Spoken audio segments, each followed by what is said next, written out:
Hello everyone, and welcome to this lecture on multi-organ dysfunction syndrome, otherwise referred to as MODS. So the objectives of this lecture are to identify the causes of multiple organ dysfunction syndrome, identify the pathophysiology of MODS, discuss the signs and clinical deterioration and response to escalating care, identify the systems associated with multiple organ dysfunction syndrome, and describe the relevant treatment pathways for MODS. And we'll also identify the benefits of early intervention in critically ill patients and discuss the complexities of managing a patient with MODS. So what is MODS? Well, multiple organ dysfunction syndrome is failure of two or more organs in the body, and it's the most common cause of death in the intensive care unit. It's actually responsible for 50 to 80% of all ICU deaths. And it's very, very costly.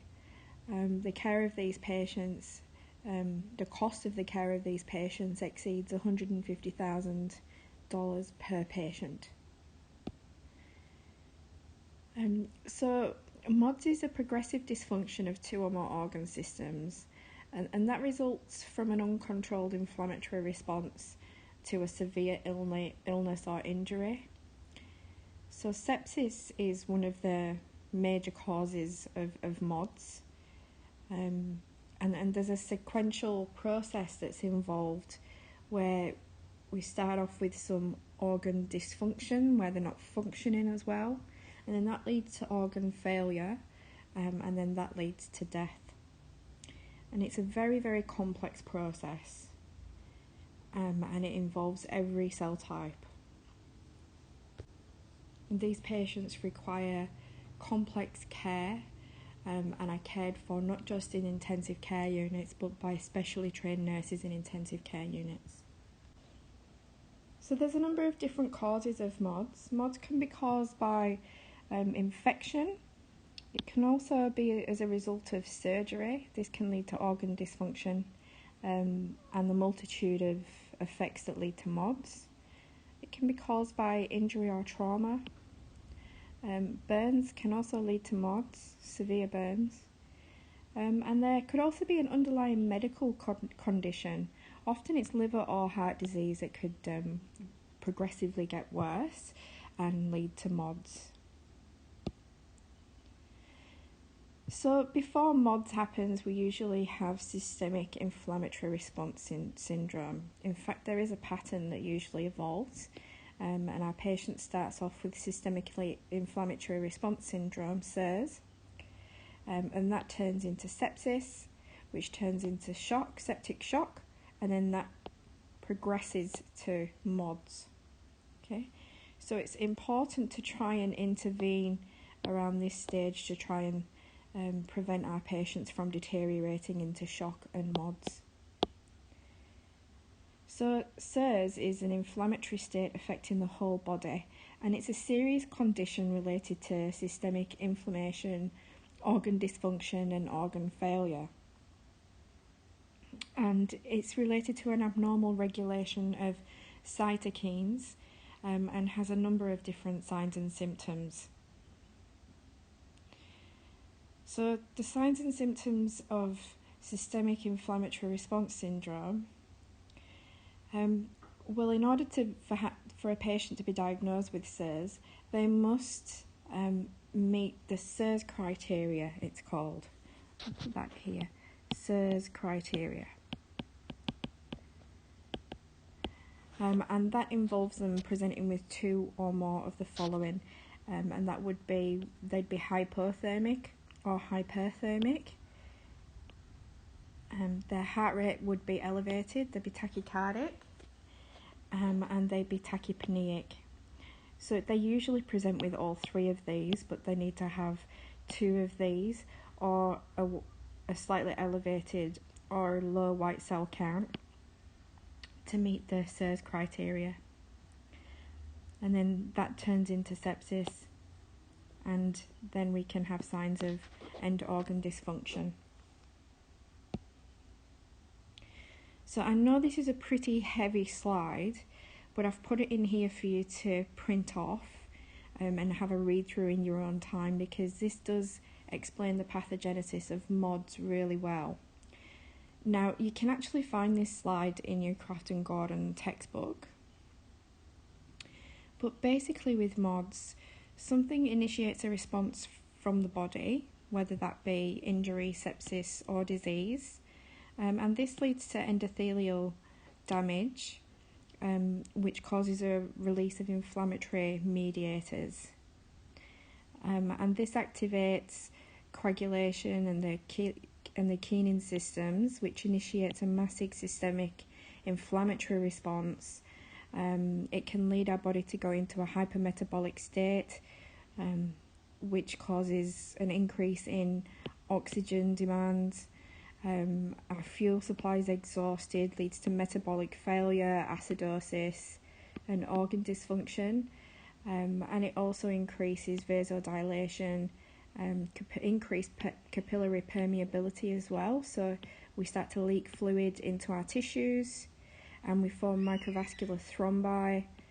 And this results in a maldistribution of systemic and organ blood flow, and we end up with tissue hypoperfusion, which leads to a imbalance in the oxygen supply and demand cycle. This also results in decreased cardiac function, myocardial depression. So there's just this massive complex chain of events that occurs, which all results in organ dysfunction. Now in MODS, we end up with dysfunction of 2 or more organs. This is obviously life-threatening and needs expertise to try and manage and treat the condition. So thinking about treatment of MODS, treatment primarily consists of volume resus, early antibiotic administration. So everything's about trying to treat MODS early, identifying any early clinical deterioration in our patients. We need to identify any sources of infection and try and treat and control those. And we need to support any organs that are dysfunctioning. And usually you'll walk into an intensive care unit and a patient with MODS will be on a ventilator, which is helping to support the lungs, and then they may be on a number of different inotropes, and that's to support the cardiovascular system, and they may well be on dialysis as well, because the kidneys may be shut down. So early identification of organ dysfunction is critical, because early intervention reduces the damage and increases the chances of a recovery for these patients. The risk of death is 11 to 23% as each organ fails, which is quite high. And up to 3/4 of patients with sepsis have at least 2 failing organs. And there's usually a cascade to the organs that fail. It usually starts with the pulmonary system, and then it leads to cardiovascular failure. And this cardiovascular failure, the reduced blood flow to the kidneys, leads to renal failure. And the knock-on effect of that is that the hematological system eventually fails, which we'll talk about in a little bit more detail. So hematological dysfunction, there's 2 major syndromes associated with MODS. And we've got TMA and DIC. I see DIC most commonly in the intensive care unit.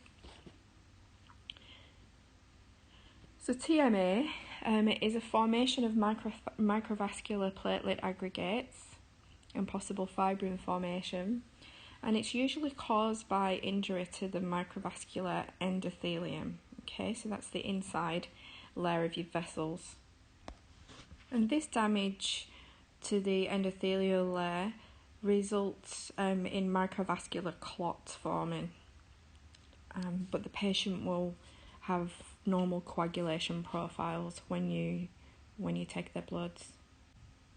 So DIC, or disseminated intravascular coagulation, I've seen that more commonly with MODS than TMA. And this is when there's insufficient control of coagulation, and this leads to a formation of fibrin clot forming, consumption of platelets and coagulation proteins, occlusion of the microvascular, and reduction in cellular tissue oxygenation. And this is common as a result of trauma and sepsis. So it's a real exaggerated response to normal coagulation, and what we see in these patients is the throwing off microthrombi. So we're getting these really small clots, and they're also bleeding at the same time, so it can be very hard to manage these patients. So treatment of hematological dysfunction, whether it be TMA or DIC, involves aggressive resus, and this can be with fluids, so crystalloids and colloids. We may need to replace some blood as well, or some components of the blood. And they may need clotting factors replaced, as they would be deranged in DIC.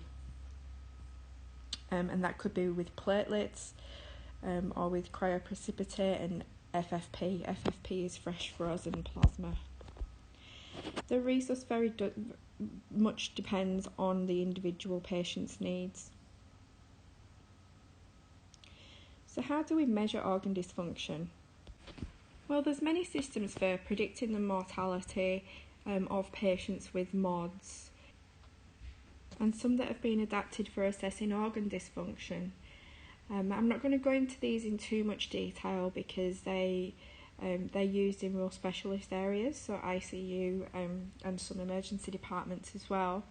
But you may hear of the term Apache score, which is referred to as the acute physiology and chronic health evaluation score. The SAPS, which is the simplified acute physiology score, and the MPM, which is the mortality probability models. And these are all quite complex scoring systems, and they're usually managed by ICU managers, ED managers, or the doctors would measure them as well. And this measures the level of acuity of the patients on their wards at the time. So specific organ dysfunction assessments, you may hear of the term SOFA, which is the sepsis-related or sequential organ failure assessment.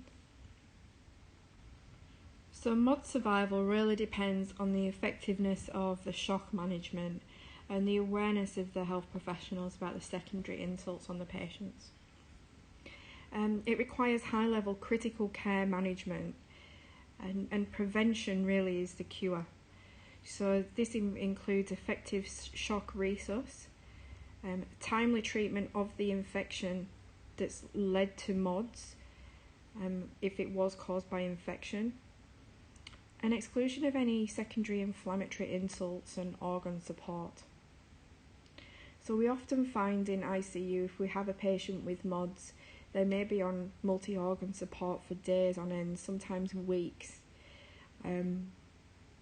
But we closely monitor them, and you can often see an increase in the parameters and slowly wean them from the support systems. And they can go on to survive with lots of rehab. So the nursing care for patients with MODS is very complex and requires highly skilled nurses. These will be your senior nurses in the intensive care units. And the nurses must have an excellent understanding, a very in-depth understanding of pathophysiology, the immune response, and sepsis. So we've got to have a very high knowledge base, vigilant assessment skills, so identification of any interventions required. They've got to be able to prioritise care, time management skills.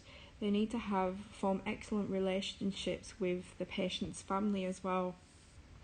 they will be the ones sitting there all day, just waiting and watching all the numbers on the screen and wanting to know everything and, you know, if the patient's improving. But it can certainly be incredibly rewarding looking after these patients who require such complex care. So here's a list of references. There's a couple of different pages of references. There's some additional information about safety and quality here as well, and recognising and responding to critically ill patients.